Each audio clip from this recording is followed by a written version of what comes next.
Bienvenidos a un nuevo capítulo de Encuentro en Ciencias. Este es un programa audiovisual desarrollado por la Facultad de Ciencias, el equipo de la Coordinación de Extensión, para dar a conocer el talento humano de la facultad, profesores, alumnos, obreros, personal administrativo, que estará pasando por esta conversación, este Encuentro en Ciencias. El día de hoy vamos a conversar en este remodelado y hermoso Centro de Investigación de la Escuela de Química, con la profesora María de los Ángeles Álvarez. Profesora, bienvenida a Encuentro en Ciencia. Y para iniciar, quisiera que nos hable un poco de usted fuera de la universidad. Cuéntenos sobre usted, que no tenga nada que ver con la Universidad Central de Venezuela y sus funciones, para empezar. Bueno, primero quisiera agradecerles el haber venido al Centro de Química Analítica y tener esta oportunidad tan bonita. Pienso que es un programa muy lindo porque la gente ve a la gente que hace ciencia y al término científico como algo complejo, extraño, del cual se puede inclusive temer. Y no todos somos iguales que los arquitectos, que los ingenieros, que la gente que hace carpintería, que la gente que hace cualquier otro oficio. Cada quien tiene su oficio. Y por eso es que me gusta que este sea un programa de divulgación. Respecto a mí, pues nací en Caracas, aunque mi acento no lo denota. Nací en una familia española que emigró en los años 50 a Venezuela, y por razones familiares a los 2 años me mudo a España, de manera que mi crianza es en España. Estuve allí hasta los 14 años, nuevamente por razones familiares regreso a Venezuela, ya adolescente. El cambio fue interesante, pero al mismo tiempo un tanto complejo. Hay diferencias sustanciales en las dos sociedades y para un adolescente eso le cuesta un poquito, más allá de otras razones colaterales. Y comencé aquí a estudiar en un liceo en la parroquia del Cementerio. Mi familia vivía allá y estuve 2 años. Bueno, tuve que hacer equivalencias, que me demoró 1 año, y después de equivalencia entré en el segundo año en un liceo que no recuerdo el nombre propio, pero sí recuerdo que le llamaban el aseo urbano, porque teníamos unos uniformes de color naranja, que antes la gente del aseo urbano llevaba esos uniformes. ¿Okay? Realmente era horrible, ¿no? Pero bueno, fue un liceo muy interesante en el sentido de que me permitió eh, observar la sociedad venezolana de primera vista, porque ese primer año fue muy familiar, pocos amigos, etc. Ahí fue que me di cuenta de las grandes diferencias, más allá de la cercanía del lenguaje. El diversificado lo hice en el Liceo Gran Colombia, o un gran liceo de gran renombre en épocas pasadas, pero ya en la época en que yo lo tuve comenzaba a declinar. Estamos hablando de los años 70. Y de ahí, al egresar, comenzó la pregunta sobre qué estudiar. Y en ese aspecto fue curioso porque realmente yo quería hacer arquitectura. ¿Okay? Realmente me gustaban todas las materias. Y me gustaban todas las materias porque la cuestión no es la materia en sí, sino la materia es la materia personal. A mí me gustaba conocer las cosas, me gustaba aprender, me gustaba sentir las diferencias que generaba el aprendizaje. Claro, yo esto ahorita lo digo de esta manera, en aquella época no sabía el porqué, pero me encantaba saber que aprendía y que las cosas resultaban bien. ¿Okay? De manera que cuando me gradué y pensé en la universidad, porque bueno, en aquella época todo el mundo que salía de quinto año tenía algo así como un clip o un chip en el cerebro en donde la continuación, el estudio universitario, era una continuidad inevitable. Uno no se preguntaba si ir o no a la universidad. Todo el mundo optaba a la universidad. Eran épocas de bonanza, eran épocas en donde no había que preguntarse por problemas colaterales, pero yo tenía certeza de que desde el punto de vista económico mi familia no podía abocarse a los estudios de arquitectura, en parte también un poco por ignorancia, porque había muchas otras alternativas que poder tomar en cuenta. Pero bueno, cuando el conocimiento es limitado, se toman decisiones limitadas. Y también me encantaba la química. De manera que mi opción en el CNU fue química en la primera, química en la segunda, química en la tercera y terminé siendo aceptada en la escuela de química.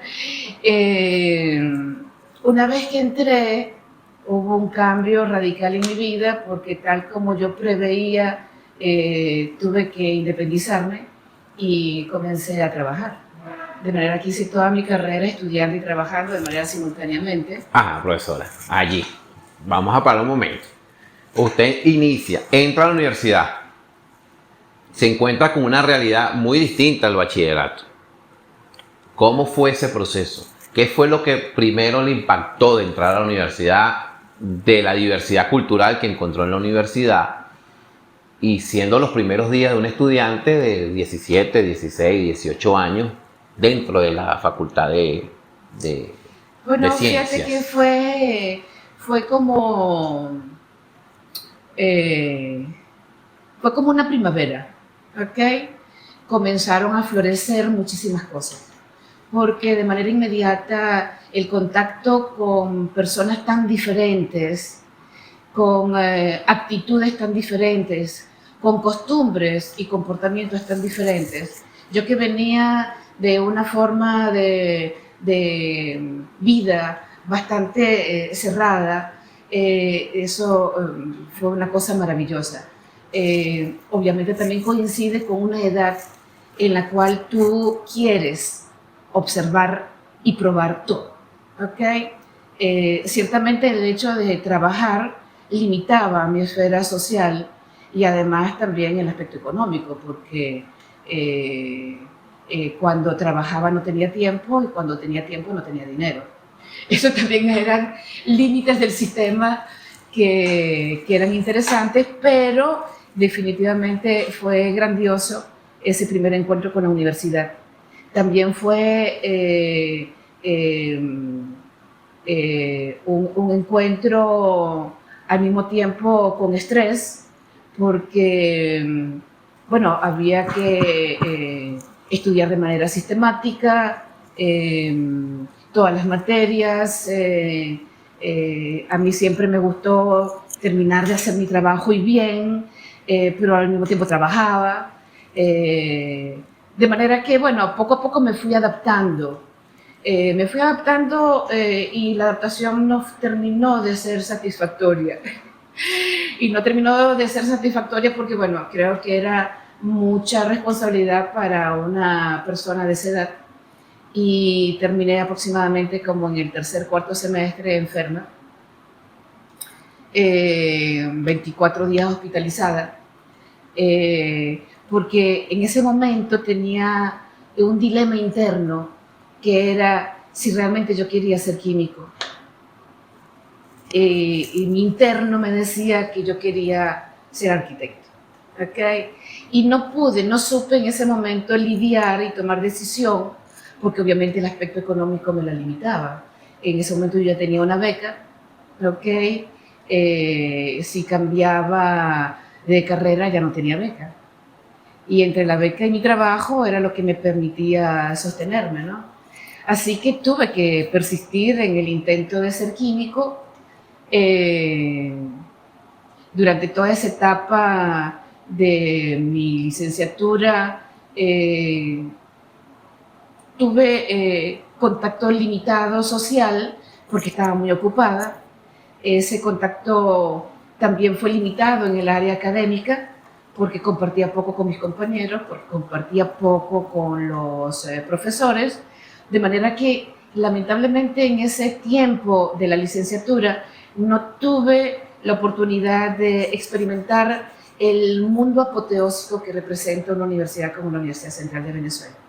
Digamos que no aproveché todas las cosas que pude haber aprovechado, y por eso es que ahorita a mis estudiantes les digo, exploren el mundo en el que se encuentran porque es maravilloso. Profesora, escuchando pues evidentemente esta conversación, yo le quería preguntar, en ese proceso de entender que ya no podía ser arquitecta formalmente, más allá de su deseo, y que tenía como segunda opción la química, pero ¿en qué momento el amor del químico o de la química fue diluyendo ese dolor por no poder estudiar arquitectura por diferentes razones?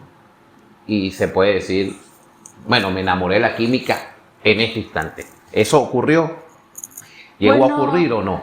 Bueno, fíjate, cuando terminé la licenciatura, o un poco antes de terminarla, yo hice una pasantía en Empresas Polar, en el laboratorio de la Fundación.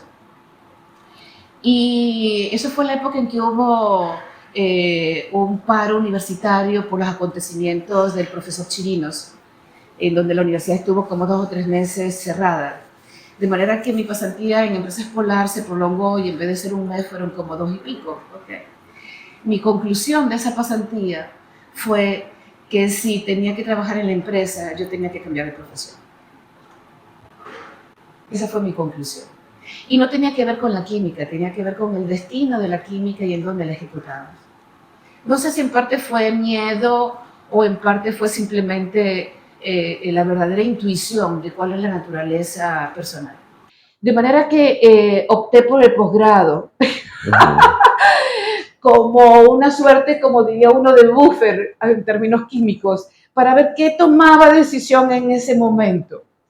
Pero no solamente hice eso, sino que de manera adicional me preinscribí nuevamente en el CNU para optar a arquitectura. Y entré en el propedéutico de arquitectura. Pero imagínense que en ese momento, con un posgrado, un propedéutico, era imposible realizarlo.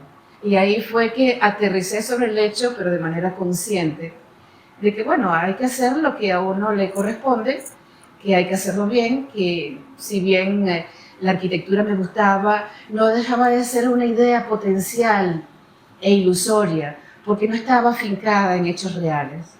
Tenía que ver con una naturaleza personal mía, porque me gusta el arte, porque me gusta la literatura, porque me gusta el mundo humanístico también mucho. Y entonces, una vez en el posgrado, nada, me aboqué a mis materias de manera sólida. En poco tiempo comencé como profesor contratado, de manera que la actividad se fue complicando. Cuando me di cuenta, el posgrado estaba casi terminando y había un concurso de oposición. Y me llevó la corriente, el enamoramiento. Bueno, el enamoramiento en mi caso creo que fue como en las parejas antiguas, que se casan sin amor y que en el paso del tiempo encuentran las cosas bonitas de las cosas que hacen. Y una de las cosas que yo creo que me enlazó y me enraizó y me sigue enraizando y ahorita sigue enamorando es dar clases. La docencia ha sido para mí al principio una fuente de angustia impresionante, porque en la Facultad de Ciencias, no sé si ocurre en el resto de las facultades, ganas un concurso, bien sea de credenciales u otro de tipo, etcétera, y te enfrentas a dar clase sin que tengas realmente previamente información de qué es dar clase, de qué es lo que significa, de qué es lo que significa tener a un chico enfrente de ti, porque al final y después de toda mi carrera es obvio que el profesor no da información. La información está en los libros, está en las revistas actualizadas, en las revistas académicas específicas. El profesor es otro personaje y que es vital porque el profesor es el que, por una parte, facilita que el conocimiento vaya del libro al estudiante. Es el facilitador por una parte, pero por otra parte es la fuente de estímulo que le da al estudiante la impronta de querer estudiar.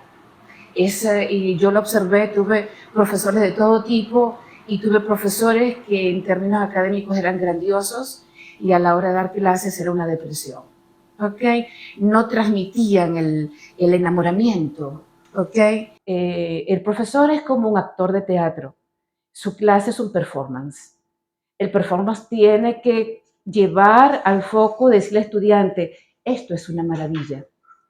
Entiende esa maravilla, disfruta esa maravilla. ¿Ok? Y ahí sí vino el enamoramiento. Perfecto. Profesora, usted habló del tema de su posgrado. Cuéntenos un poco dentro del posgrado, su línea de investigación, si actualmente es la misma línea.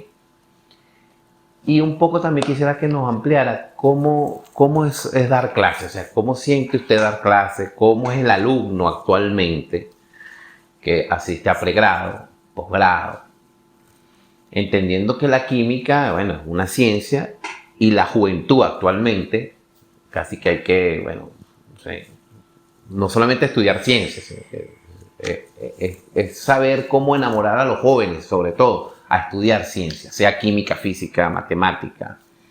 Vemos que, bueno, los alumnos con respecto a otras carreras es mucho menor quienes inician. Y muchos de los que inician simplemente en el camino dejan la carrera y se terminan graduando muy pocos.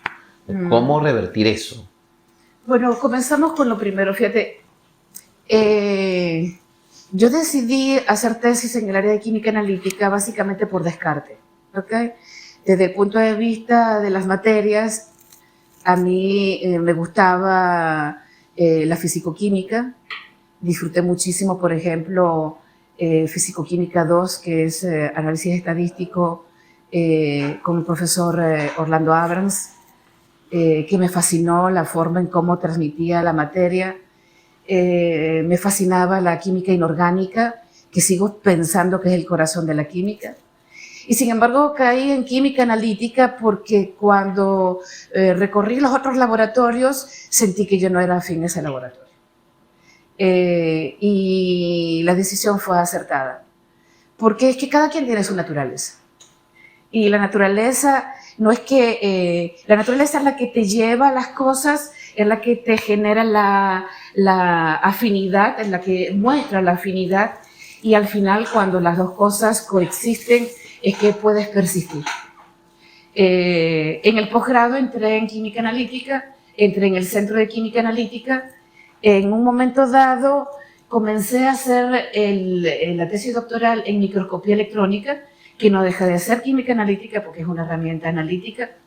Y hubo ciertos inconvenientes en la proposición de la tesis doctoral que me hicieron cambiar y regresar aquí al Centro de Química Analítica, en donde trabajé con un tema más o menos teórico que tenía que ver con mecanismos de atomización en una técnica determinada, que era parte del boom del momento, y que cuando terminé el doctorado, parte de la conclusión es que, bueno, era algo teórico, era interesante, pero era poco aplicable. Y terminé haciendo investigación en el área aplicable de la química analítica. Profesora, para quienes no conocen qué es química analítica, para la comunidad universitaria que no es química, ¿qué es eso? En la práctica, ¿qué es química analítica? La química analítica es el centro de la química porque es el área de la química que nos permite identificar y cuantificar la composición de la materia. De manera que sea inorgánica, sea orgánica, sea fisicoquímica o sea cualquier otra rama de la química, siempre de manera inevitable cae en la química analítica para que los resultados luego se conviertan en otro producto específico de las otras áreas de la química. En la química analítica tú identificas, bueno, primero habría que hablar de la optimización de todas las metodologías de análisis, ¿ok? Que son muy diversas y que van a depender del tipo de especie química que quieres estudiar y también de la matriz en la cual se encuentra y también de la cantidad en la cual se encuentran. Por ejemplo, ustedes ven aquí diferentes equipos y cada uno tiene su característica, a pesar de que todos identifican, en este laboratorio en particular, son métodos espectrométricos atómicos, ¿ok?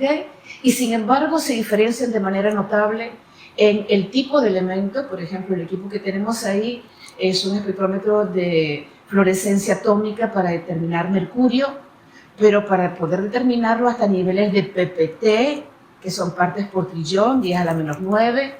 Tenemos equipos de absorción atómica como este equipo de horno de grafito, que puede determinar una gran cantidad de elementos a niveles de ppb y sub-ppb, ¿ok? Tenemos un ICP óptico simultáneo que está entre las partes por 100 y las partes en ppb, ¿ok? Y cada uno tiene sus características, unos están influenciados más por la matriz, otros menos, y así el químico analítico, dependiendo del problema, aplica diferentes metodologías, equipos, etc. Profesora, en la actualidad vemos este laboratorio. Usted nos dice que es un laboratorio recientemente remodelado, actualizado. Este es al servicio de la investigación, tanto de estudiantes como profesores. ¿Qué proyectos se están adelantando, se están desarrollando aquí? Si nos puede hablar un poco de eso. Bueno, fíjate, el Centro de Química Analítica siempre ha sido un centro de investigación que ha sido fuerte. Fuerte en el sentido, por ejemplo, puedo decirte que en los años 80 la planta profesoral estaba entre 8 y 10 profesores. En el año 96 tuvo un financiamiento del FONACYT de aquella época, un FONACYT fuerte que equipó a este laboratorio, y estoy hablando más bien del Centro de Química Analítica, con equipos sofisticados para la época. Este laboratorio tuvo el primer ICP-MS, creo que entró en Venezuela, el primer horno de grafito simultáneo para 6 elementos, pero después comenzó la caída, ¿ok? Y entre el 96 y ponle tú el 2010, los equipos funcionaron muy bien, el laboratorio fue fuerte, y a partir de esa fecha, y por razones naturales, porque la tecnología se vuelve no solamente obsolescente, sino porque al deteriorarse no encuentra los repuestos o no encuentra el financiamiento. El hecho es que para la época del año 2016, en este centro de investigación que tenía, qué sé yo, por lo menos 8 equipos de punta, prácticamente quedaban 2. De los tantos profesores, para el 2017 prácticamente éramos 3 o 4. Y para el 2018 éramos solamente 2 profesores titulares y un profesor contratado. El laboratorio realmente estaba en su punto mínimo, pero dentro de la parte positiva y dentro de los aciertos y logros de sus fundadores, entre los cuales quiero destacar a la profesora Nereida Carrión, con la fundación de este centro se fundó también un laboratorio de servicios, que también tuvo su boom positivo en esa época y también tuvo su caída. Pero en la época de la pandemia, después que nos retiramos en febrero o marzo, más o menos en mayo, pues llegué a la conclusión de que había que hacer algo con ese laboratorio de servicios. Yo ya era coordinadora del centro a partir del 16, y hablando con un profesor contratado por el CQA y otra profesora de las jóvenes que habían entrado en el 19, porque entraron en ese momento 2 profesoras jóvenes, pues nos abocamos a levantar el CQA, y eso coincidió con que muchos laboratorios en la calle comenzaron a cerrar las puertas por la pandemia. De manera que el laboratorio comenzó a crecer en análisis simples que nos permitían lo que teníamos, ¿ok? Eso nos comenzó a posicionar, eso también ayudó a la entrada económica de los profesores, de manera que los profesores jóvenes pudieron tener un dinero adicional y persistir como profesor joven y como estudiante de posgrado. Pero los dos equipos que estaban funcionando también dejaron de funcionar. Para el año 22, a finales del año 22, la situación era realmente agobiante porque teníamos cada vez más muestras, pero menos infraestructura. Yo realmente llegué a pensar que íbamos a tener que colocar una reja de cierre, pero a finales de ese año el MinSync abre convocatorias, bueno, las tenía abiertas pero no las conocíamos, pero afortunadamente tuvimos la fortaleza de montar 2 proyectos de investigación que fueron aprobados a mitad del 2023. Afortunadamente fueron aprobados. Con ellos se compraron estos 2 equipos y también otro equipo del otro laboratorio que también es del Centro de Química Analítica, que es el Laboratorio de Separaciones Cromatográficas, un HPLC con varios detectores. Y bueno, eso permitió aumentar la carga de servicios, permitió la fortaleza académica, porque desde el punto de vista investigador, siendo experimentalista, sin equipos con potencia, no puede abocarse a tesis doctorales. Ahorita tenemos 2 tesis de doctorado en marcha con proyecto aprobado de las profesoras que ya están por concurso.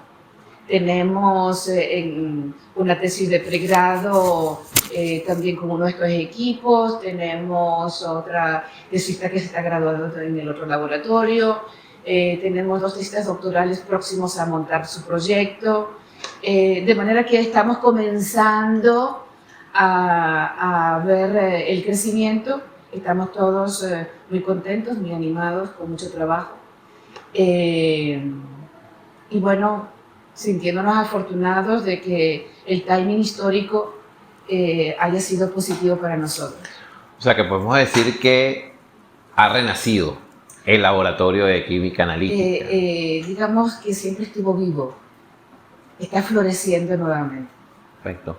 Profesora, dado el tema de la investigación, el desarrollo de un país no se puede concebir sin investigación científica, evidentemente. Se celebra el hecho de que se esté impulsando eso dentro de la Universidad Central y otras universidades. Usted habló algo de la generación de relevo, y es importante. ¿Cómo percibe usted esa generación de relevo dentro de la universidad? Hablo de la generación docente y de investigadores. Adelantó algo, se están desarrollando algunas tesis, se están fortaleciendo esos procesos de investigación, pero ¿cómo asegurar que esos doctores o esos estudiantes de 4º nivel continúen su carrera dentro de la universidad? Bueno, fíjate, hay varios puntos que deberíamos tocar. El primero es ¿qué hace que un graduado quiera ser profesor? Es el primer punto. ¿Cuáles son sus inconvenientes? El segundo es qué es lo que hace que ese profesor culmine su doctorado.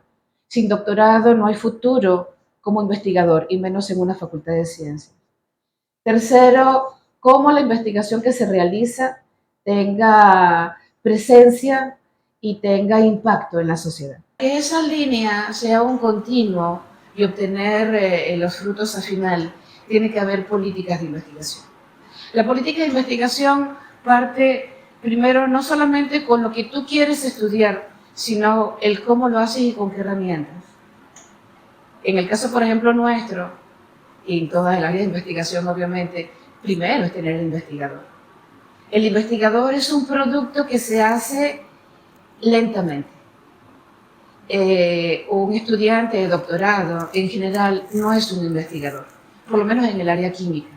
¿Por qué? Porque puede tener conocimiento, pero le falta la sedimentación de la información y del conocimiento que va adquiriendo. Un investigador, yo creo que se hace más o menos a partir de los 20 años en adelante.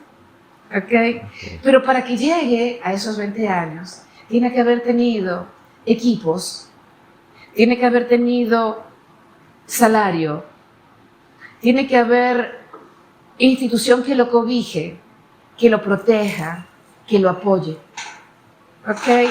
Tiene que haber un país que entienda la necesidad de hacer ciencia y de hacerla de manera coherente y con políticas. Muchas veces la gente habla de la ciencia y dice, es que esto es importante, queremos hacer esto, esto y esto y esto. Las palabras dan para todo.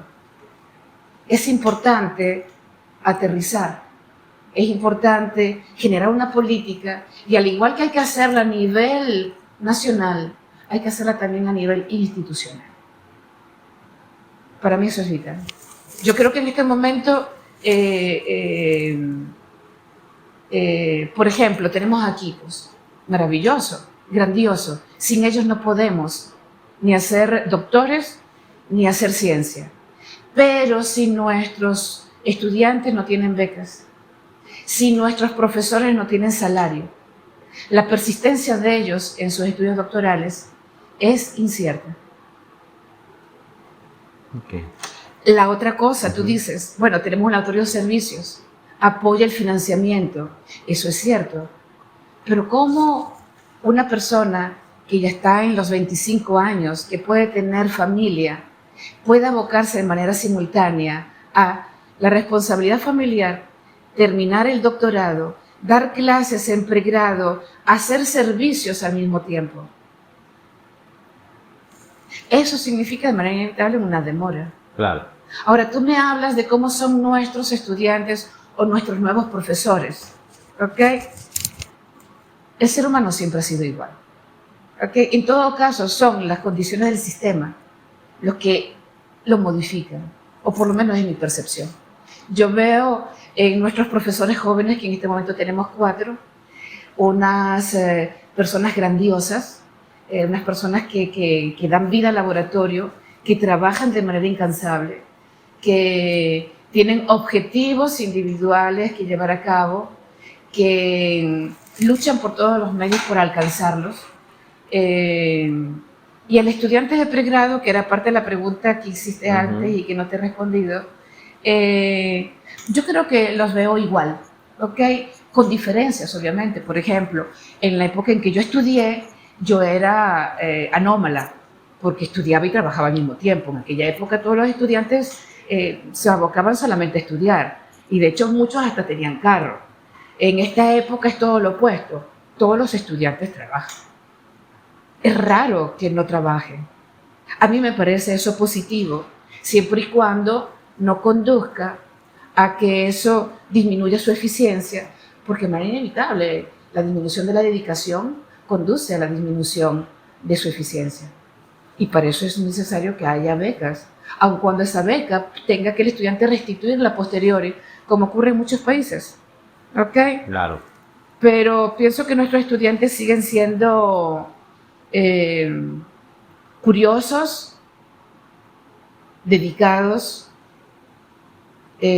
maravillosos dentro de su juventud. Y no te voy a decir que toda la población es así. El porcentaje de los estudiantes que tienen estas características siempre ha sido bajo. El máximo, el grueso de la población son estudiantes que pasan por la facultad porque quieren graduarse, digamos que no aspiran a tener las máximas notas. Bueno, es parte de la diversidad de la población, claro, y de su comportamiento. Perfecto. Profesora, ya para ir finalizando, vamos a hacerle unas preguntas cortas con respuestas cortas. Okay. Y ya además algo más personal. Por ejemplo, su comida favorita. Yo soy una comelona, me gusta de todo. Sí, ¿qué lugar de Caracas le gusta? El Ávila. ¿Y en Venezuela un lugar? Mira, he viajado bastante en Venezuela y todos los lugares son maravillosos. Unos porque tienen verde, otros porque no lo tienen, otros porque tienen una fauna increíble, otros porque tienen una comida riquísima. Creo que toda Venezuela es maravillosa. Profesora, música, ¿qué música le gusta? Música.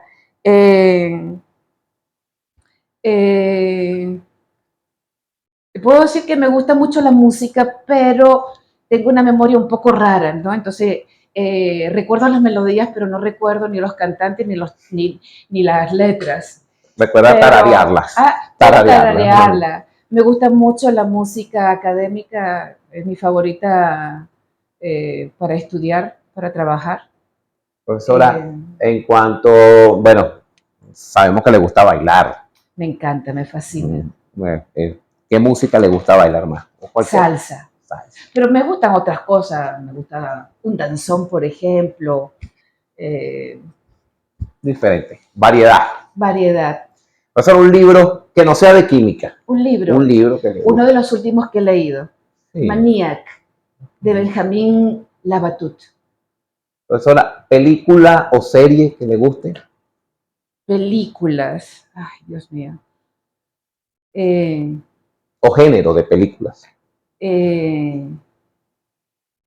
que no sean románticas, que no sean de violencia expresa en términos de golpes, sangre, odio la violencia física.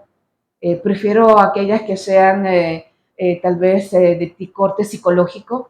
No me gustan las de terror. Ahora ya estamos finalizando Encuentro en Ciencias. Queremos desde todo el equipo de la Coordinación de Extensión y las autoridades de la facultad darle las gracias por participar en este encuentro. Ya para finalizar, ahora sí, que nos dé unas últimas palabras para que invite a toda la comunidad universitaria a participar y ver no solamente esta entrevista, sino todas las que se han venido desarrollando. Los micrófonos son suyos. Pienso que este programa de entrevistas es una fuente maravillosa para dar información sobre nuestra facultad, para hablar de lo que hacemos y cómo lo hacemos, más allá de las personas que lo hacen, de manera que se pueda propagar esa actividad y que la gente se estimule a venir, que observen que todos somos personas comunes, que no nos diferencia sino el que hacemos, y que la dificultad tiene que ver con el conocimiento y el aprendizaje, y que para eso está la facultad. Muchas gracias. Encuentro en Gracias Ciencias a ustedes. con la profesora María de Los Ángeles Álvarez.